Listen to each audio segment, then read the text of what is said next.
혹시 여러분, 하루 사과 한 개면 의사가 필요 없다는 말, 그냥 옛날 속담이라고 생각하고 계신가요? 잠깐만요. 만약 제가 여러분께 매일 사과 한 개를 드신 70대 여성들이 그렇지 않은 분들보다 무려 35% 더 오래 사셨다는 15년 추적 연구 결과가 있다고 말씀드린다면 믿으시겠습니까? 더 놀라운 건 현재 당뇨병 치료제로 쓰이는 약물이 바로 사과나무 껍질에서 발견된 성분을 토대로 개발되었다는 사실입니다.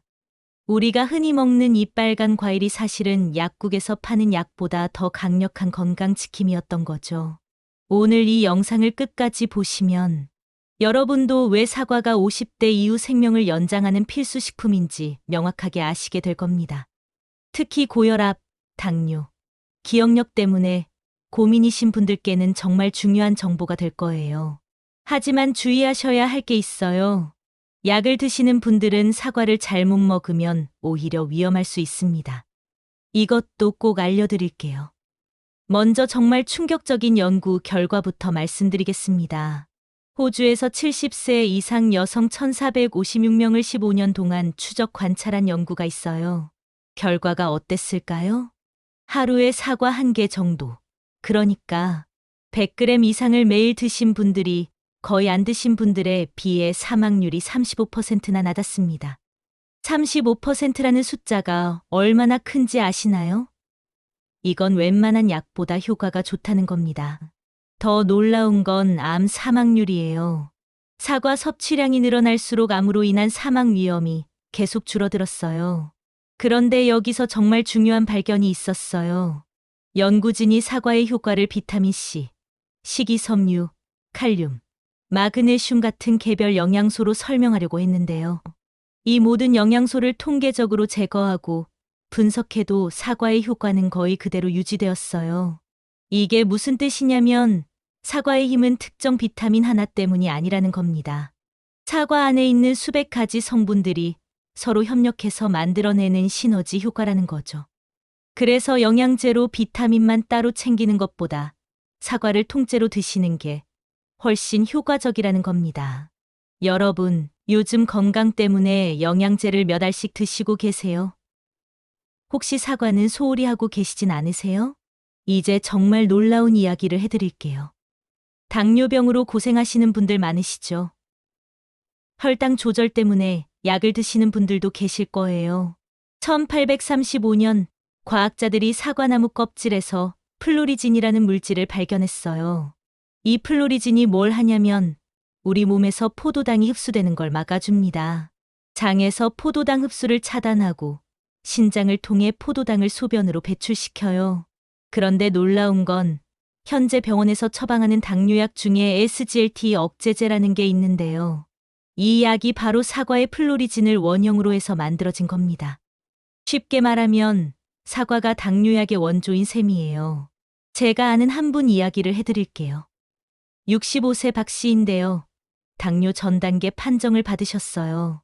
의사 선생님이 약 먹기 전에 식단 조절을 해보라고 하셨대요. 그분이 매일 아침 사과 한 개씩 꾸준히 드셨는데 6개월 후 검사에서 혈당 수치가 정상 범위로 돌아왔다고 하시더라고요. 물론 사과만으로 당뇨가 완치된다는 건 아니에요. 하지만 혈당 관리에 정말 도움이 된다는 건 과학적으로 증명된 사실이에요. 여러분, 최근 건강검진에서 혈당 수치 때문에 주의를 받으신 적 있으세요? 이제 기억력 이야기를 해보겠습니다. 뭐 하려고 했더라? 이 말 요즘 자주 하시죠? 평균 71세 고령층을 대상으로 한 연구에서 정말 놀라운 결과가 나왔어요. 사과의 풍부한 플라보놀 성분을 많이 섭취한 그룹이 적게 섭취한 그룹보다 인지 기능 저하 위험이 20%나 낮았습니다. 특히 단기 기억력이 개선되는 경향이 뚜렷하게 나타났어요. 방금 전에 뭘 하려고 했는지, 누구 이름이 뭐였는지, 이런 것들 말이에요. 더 흥미로운 연구가 있어요. 알츠하이머 환자들을 대상으로 한 실험인데요. 사과 주스를 마신 환자들이 인지 기능 자체는 크게 개선되지 않았지만 불안이나 초조함, 망상 같은 행동 증상이 27%나 줄어들었어요. 이게 얼마나 중요한지 아세요? 치매 환자를 돌보시는 가족분들이 가장 힘들어하는 게 바로 이런 행동 증상이거든요. 사과 속 퀘르세틴이라는 성분이 뇌의 염증을 줄이고 신경세포를 보호한다고 해요. 혹시 최근에 깜빡하는 일이 많아져서 걱정이신가요? 혹시 가족 중에 치매 초기 증상을 보이시는 분이 계신가요? 이제 심장 건강 이야기를 해보겠습니다. 고혈압 환자들을 대상으로 한 최근 연구 결과가 정말 놀랍습니다. 일주일에 3에서 6회 통사과를 드신 분들이 안 드신 분들보다 전반적 사망 위험이 48%나 감소했어요. 48%라는 건 거의 절반이 줄어들었다는 겁니다. 정말 놀랍지 않나요? 그런데 여기서 정말 중요한 발견이 있었어요. 같은 연구에서 사과 주스나 사과 소스를 드신 분들은 이런 효과가 없었어요. 오히려 사망 위험이 증가하는 경향까지 보였고요. 왜 그럴까요? 통사과에는 껍질이 있고 섬유질이 그대로 있고 모든 성분이 자연 상태로 들어있잖아요. 이 모든 게 함께 작용해야 효과가 나타난다는 겁니다. 주스로 만들면 섬유질이 없어지고 껍질도 제거되고 당분만 남게 돼요. 그러면 오히려 혈당을 급격하게 올릴 수 있어요. 또 다른 연구에서는 사과를 드신 분들의 좋은 콜레스테롤, 그러니까 HDL 콜레스테롤 수치가 유의미하게 올라갔다고 해요. 여러분, 최근에 콜레스테롤이나 혈압 때문에 걱정이신가요?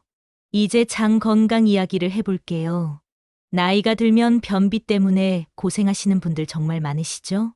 사과에는 펙틴이라는 수용성 섬유질이 풍부해요. 이 펙틴이 정말 신기한 일을 합니다. 펙틴은 소장에서 소화되지 않고 대장까지 그대로 내려가요. 그러면 대장에 사는 좋은 균들, 비피더스균이나 유산균 같은 애들이 이 펙틴을 먹고 자라요. 이 과정에서 단쇄 지방산이라는 게 만들어지는데 이게 우리 장 점막 세포에 영향을 주고 면역력을 높여줍니다. 사과 한 개에는 약 4g 정도의 섬유질이 들어있어요. 이게 하루 권장량의 16%나 돼요. 특히 아침에 사과를 드시면 정기적인 배변 활동에 정말 좋아요. 그런데 한 가지 주의할 점이 있어요. 나이가 들면 장내 환경이 젊은 사람들과 달라져요. 어떤 분들은 사과를 먹으면 가스가 차거나 배가 불편하실 수 있어요. 특히 저녁에 드시면 잠을 방해할 수 있으니까 아침이나 점심 식사 후에 드시는 게 좋아요. 치아가 불편하신 분들이나 삼키기 어려우신 분들은 사과를 갈아서 퓨레로 만들거나 오븐에 구워서 부드럽게 만들어 드시면 돼요. 자, 이제 정말 중요한 내용을 말씀드릴게요. 이 부분은 특히 집중해서 들으셔야 해요. 약을 드시는 분들은 사과 주스를 조심하셔야 합니다. 사과 주스가 특정 약물의 흡수를 막을 수 있어요. 심한 경우 84%까지 흡수를 방해한다고 해요. 어떤 약들이 문제가 될까요? 알레르기약인 펙소페나딘, 혈압약인 아테놀롤이나 알리스키렌 같은 약들이에요. 이런 약들을 드시는 분들이 사과 주스를 함께 마시면 약 효과가 거의 없어질 수 있어요. 그럼 어떻게 해야 할까요? 아주 간단합니다. 약을 드실 때는 사과 주스 대신 물로 드시고 사과 주스를 마시고 싶으시면 약 먹은 시간에서 최소 4시간은 띄우세요. 통사과는 괜찮아요. 주스로 갈아서 마시는 게 문제예요. 신장이 안 좋으신 분들도 계실 텐데. 다행히 사과는 칼륨 함량이 낮아서 신장 환자분들도 안전하게 드실 수 있어요. 당뇨가 있으신 분들은 통사과를 드시되 주스는 피하시는 게 좋아요. 주스는 섬유질이 없어서 혈당을 빠르게 올릴 수 있거든요. 여러분, 혹시 지금 드시는 약이 있으신가요? 사과 주스와 함께 드시고 계시진 않으신가요? 이제 실전 정보를 알려드릴게요. 좋은 사과 고르는 법. 간단해요. 만져봤을 때 단단하고 묵직한 걸 고르세요. 멍들거나 쭈글쭈글한 건 피하시고요. 꼭지를 잘 보세요. 꼭지가 갈색이면 충분히 익은 거예요. 당도가 높고 바로 먹기 좋아요. 녹색 꼭지는 덜 익은 거일 수 있어요. 색깔이 선명하고 생기 있는 걸 고르시면 됩니다. 품종도 중요해요. 건강 목표에 맞춰서 고르시면 더 좋아요. 당뇨 관리가 필요하신 분들은 그레니 스미스, 그 초록색 신사과 아시죠? 이게 당분이 가장 낮아요. 심장 건강이 걱정이신 분들은 허니크리스프가 좋아요. 항산화 성분이 가장 많거든요. 장 건강을 위해서는 후지 사과가 좋아요. 펙틴 섬유질이 풍부해서 장내 유익균을 키워줘요. 우리나라에서 흔히 먹는 바로 그 사과예요. 껍질은 가능하면 깎지 마세요. 껍질에 영양소의 절반이 들어있어요. 특히 퀘르세틴 같은 항산화 성분은 거의 다 껍질에 있고요. 하지만 삼키기 어려우신 분들은 안전이 더 중요하니까 껍질을 제거하시거나 푹 익혀서 드세요. 이제 정말 특별한 이야기 3가지를 해드릴게요. 첫 번째, 당뇨약의 원조 이야기는 아까 했죠? 1835년 사과에서 발견된 플로리진이 현재 당뇨약의 원형이 되었다는 것. 이게 얼마나 대단한 건지 아시겠죠? 두 번째, 사과의 효과는 성분의 합이 아니라는 겁니다. 아까 말씀드린 15년 연구에서 비타민, 미네랄 같은 개별 성분을 다 제거하고 분석했는데도 사과의 효과가 그대로였어요. 이건 사과 안의 수백 가지 성분들이 서로 협력해서 만들어내는 마법 같은 효과라는 겁니다. 그래서 영양제보다 통사과가 훨씬 좋은 거예요. 세 번째, 이건 정말 신기한 사실인데요. 사과 1kg에는 포르말데이드라는 화학 물질이 자연적으로 최대 20mg까지 들어있어요. 독성 물질이잖아. 이렇게 생각하실 수 있는데요. 이건 모든 유기체의 대사 과정에 필요한 아주 미량의 물질이에요. 이 사실이 우리에게 알려주는 건 자연식품이 얼마나 복잡한 화학 구조를 가지고 있는지, 그리고 자연이 만들어낸 균형이 얼마나 완벽한지 보여주는 거예요.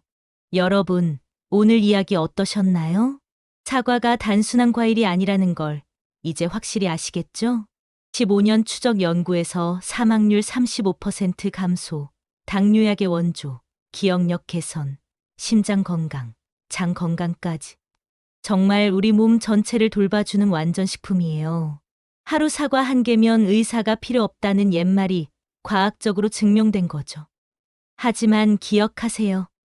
가장 중요한 건 통사과를 드시는 거예요. 주스나 가공 제품은 효과가 없거나 오히려 해로울 수 있어요. 그리고 약을 드시는 분들은 꼭 주의하세요. 사과 주스와 약은 최소 4시간 간격을 두시고요. 내일부터 시작하세요. 매일 아침 사과 1개로 하루를 열어보시는 건 어떨까요? 여러분의 70대, 80대가 더 건강하고 활기찬 시간이 되기를 진심으로 바랍니다. 오늘 배운 내용 중에서 가장 놀라웠던 한 가지를 댓글에 적어주세요. 여러분의 사과 이야기도 함께 나누어 주시면 더욱 좋겠고요. 그리고 주변의 건강 때문에 고민이신 분들, 특히 당뇨나 고혈압으로 고생하시는 분들께 이 영상을 꼭 공유해 주세요. 더 많은 건강 정보가 필요하시다면 구독과 알림 설정을 잊지 마시고 다음 주에도 여러분의 건강한 삶을 위한 유익한 이야기로 찾아뵙겠습니다. 감사합니다.